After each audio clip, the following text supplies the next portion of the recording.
for our first question here, we're asking, so what sorts of projects, both professional and personal, are you working on right now?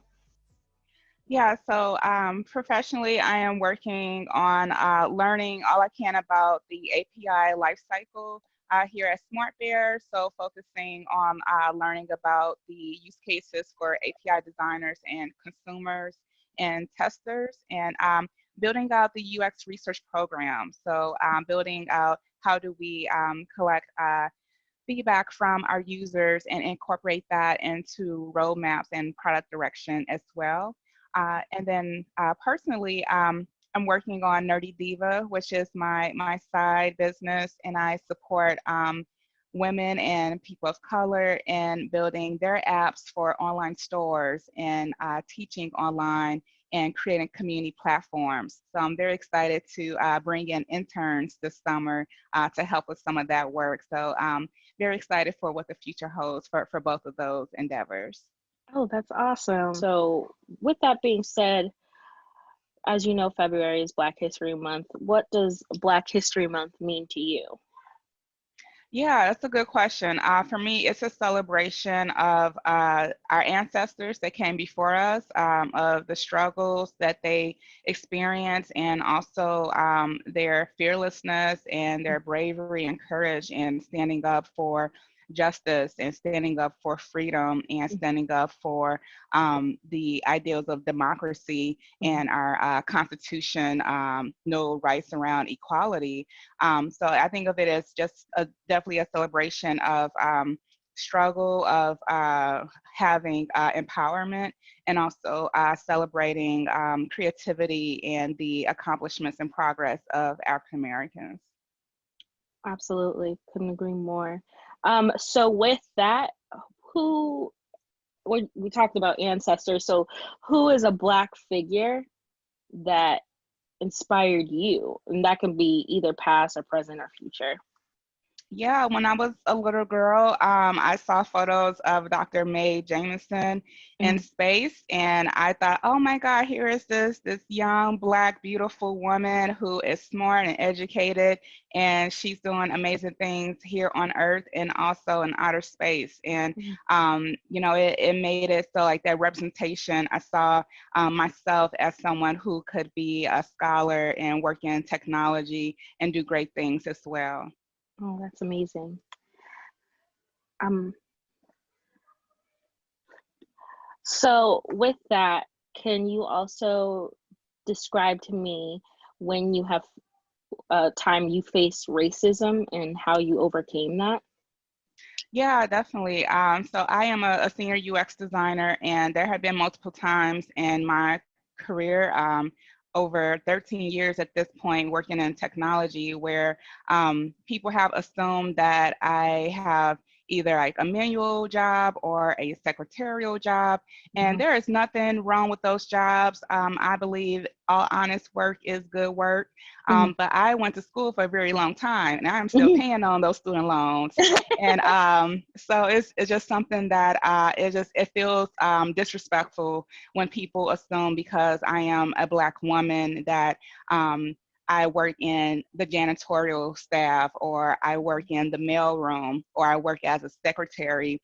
When people make those assumptions and say it to me versus just asking, what department do you work in? Or assuming that I work in technology. So, that's something where that racism and sexism plays into part. And I overcome that by educating people and telling them, I don't work in those other departments, but I am a UX designer.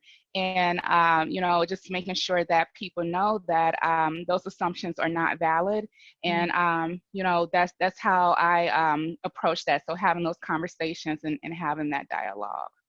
Yeah, absolutely. That's super important that we continue the conversation. And speaking of continuing the conversation, if we look back at the year 2020, 2020 has been definitely a tough year for all of us. Yeah. And I would especially say the Black community. So what was an important lesson or learning point you took away from 2020? Yeah, for many of us, 2020 tested us, pushed us to our limits, and Hmm. I think it also allowed us to see how do we deal with stress, how do we deal with chaos, how do we deal with things when they don't go right, and there's multiple moving parts at once. And it taught me a lot about endurance and perseverance and choosing joy and choosing gratitude.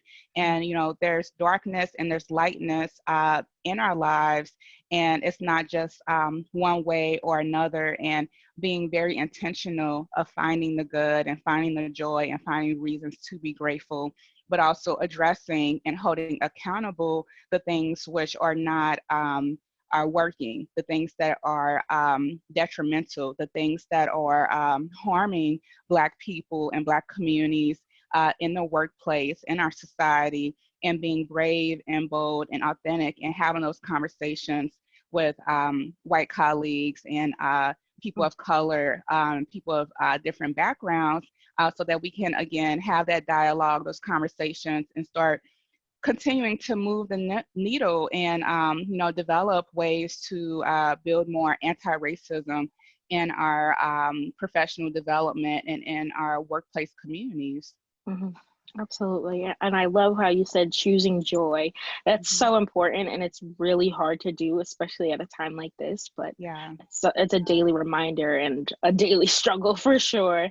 Um, just going back to what you said about people making assumptions and just Mhm. your career goals in general.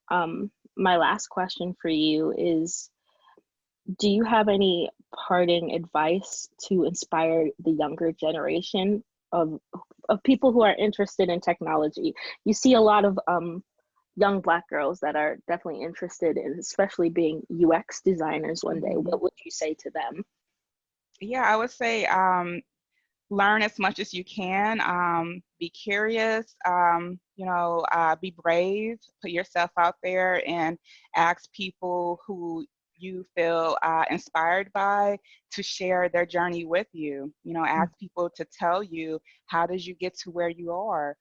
Because you can learn from what they have found to be helpful and successful, and you can also learn from their mistakes. So really building those relationships. And I'm naturally an introvert. Some people find that hard to believe, but putting yourself out there and just asking people, like, how did I get from point A to point B? Like, what was it that made you want to fall into a career in technology? And how is it that you have stayed in a career in technology over these years?